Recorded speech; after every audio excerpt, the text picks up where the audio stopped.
Hello दोस्तों, कैसे आप सब लोग। उम्मीद करता हूँ अच्छे ही होंगे। तो यार आज का दिन शुरू होता है और काफ़ी लंबे टाइम के बाद मैं बड़ा व्लॉग डाल रहा हूँ।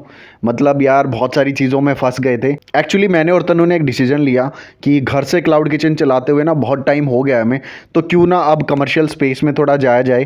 ठीक है, बाहर कोई शॉप देखी जाए जहाँ से हम अपना क्लाउड किचन रन कर सकते हैं और बाकी पार्टनर्स के साथ जुड़ा जाए। बट मैं आप लोगों को सारी चीज़ें बताऊँगा क्या कुछ चल रहा है। तो हमने रोहतक में स्पेस देखा है कि पहले हम सोच रहे थे कि सिर्फ दिल्ली दिल्ली में खोलें, बट मुझे लगा कि रोहतक का क्लाउड किचन बंद करके यहाँ की ऑडियंस को छोड़ना ऐसे वो सही बात नहीं है।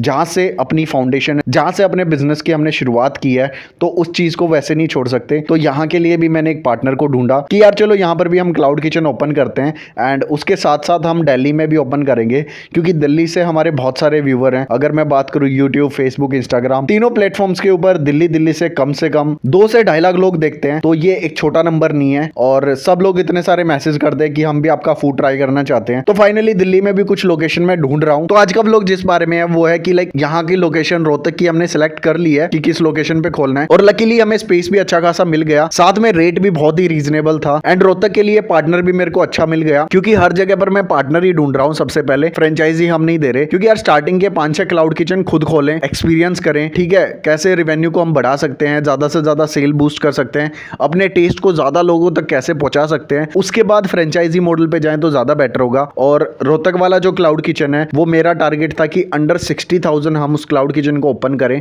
तो देखते हैं ये टारगेट पूरा हो पाता है कि नहीं हो पाता। वैसे अभी मैं जा रहा हूं तनु के पास, क्योंकि अभी मैंने और तनु ने डिसाइड किया है कि तनु की मम्मी की तबीयत बहुत ज्यादा खराब रहती है। तो हमें लगा कि लाइक तनु मम्मी की हेल्प करेगी, उनके साथ रहेगी एंड साथ में मैं क्लाउड किचन को हैंडल करूंगा।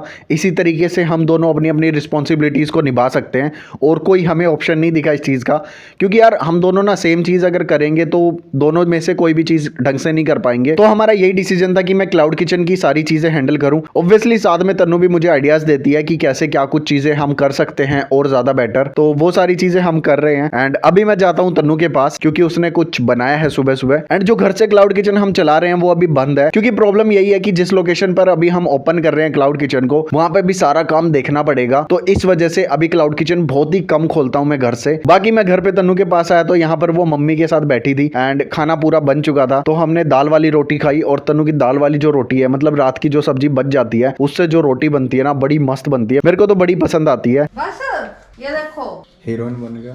आ जाओ, बैठना नहीं है बेड पे। क्या हो गया, हंस क्यों रहे हो? हंस क्यों रहे हो? कमरा कहाँ है आपका? कमरा बताओ कहाँ है? वाह वाह, कमरा नंबर, आपने कमरे नंबर रखे हुए हैं। लाइट चला दूं? हो गया। बस बस बस बस, सांस चढ़ गया। थक गए? जा रहा है तो कोई हाँ अभी जाऊंगा अभी।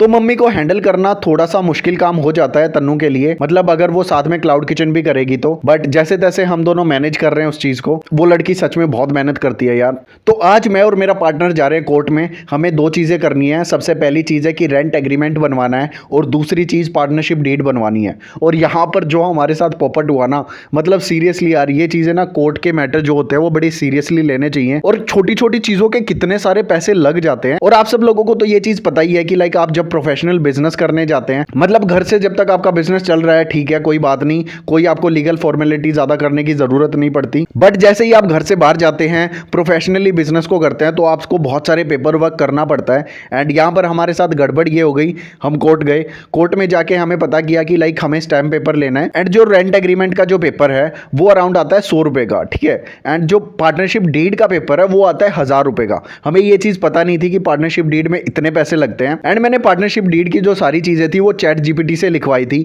मतलब आप जब भी कोई लीगल फॉर्मेलिटी ऐसे करना चाहते हैं, कुछ भी बनाना चाहते हैं, तो चैट जीपीटी सबसे बेस्ट है। मतलब एआई से लिखवा लो आप, जो जो चीजें आपको लिखवानी है वो बहुत अच्छे तरीके से लिख के आपको दे देगा। एंड इस वजह से भी हमारा काम जल्दी हो गया। बट यहाँ पे हुआ ये कि हमारे 1200 रुपए लग गए। पहले हमें लगा कि 200 रुपए का काम है, रेंट एग्रीमेंट का जो पेपर है 100 रुपए का बन जाएगा, पार्टनरशिप डीड का जो पेपर है वो भी 100 रुपए में बन जाएगा। बट जब बंदे ने बिल वगैरह काट दिया, सारी चीजें कर ली, तब उसने बताया कि 1200 रुपए हो गए, क्योंकि पार्टनरशिप डीड जो है वो 1100 रुपए की पड़ी। तो यहाँ पर जो भैया हमारा काम कर रहे थे उन्होंने बताया भी था कि आप अगर स्टैम्प वाले को ये चीज बोलते कि पार्टनरशिप एग्रीमेंट बनवाना है ना कि पार्टनरशिप डीड, तो आपके 1100 रुपए बच जाते, आपका 100 रुपए में काम हो जाता। मैंने कहा यार अब तो गलती हो गई, क्या चीज बोल सकते हैं। वैसे हमारी दोनों चीजें बन चुकी थी, सारा काम कोर्ट में सेटल हो गया था, ज्यादा भसड़ नहीं हुई, ठीक है। और ये एक तरीके से आप लोग बोल सकते हैं कि हमारा पहला स्टेप था कि फाइनली मुझे एक पार्टनर मिल गया एंड हम अच्छे से रोहतक वाला क्लाउड किचन ओपन करेंगे। आप सब लोगों को इन्वाइट करेंगे जैसे ही किचन ओपन होगा। बाकी किचन में अब सारा काम होना है और कोर्ट में आप लोगों को पता है कि कितना सारा टाइम लगता है, एक छोटे से पेपर पे साइन करवाने के लिए भी काफी झंझट होते हैं। ये सारा काम करके मैं घर आ गया और जैसे ही मैं घर आया तो मेरे को बहुत ज्यादा भूख लगी थी।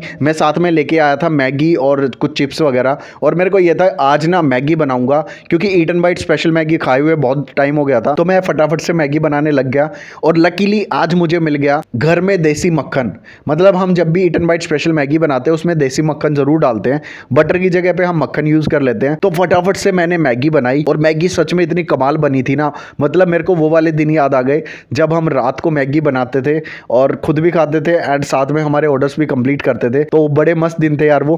बट अभी एक नई शुरुआत हो रही है तो मैं चाहूंगा कि आप लोग ऐसे ही प्यार बनाए रखें क्योंकि आप लोगों की वजह से ये नई शुरुआत हम करने जा रहे हैं। मतलब अपना खुद का प्रोफेशनल क्लाउड किचन एक जगह पे हम बनाने जा रहे हैं। तो मिलते हैं कल के ब्लॉग में। उम्मीद करता हूं आज का ब्लॉग आपको पसंद आया होगा। ब्लॉग पसंद आया तो लाइक एंड शेयर जरूर करना, कमेंट सेक्शन में अपने प्यारे प्यारे कमेंट जरूर लिखना। Bye bye.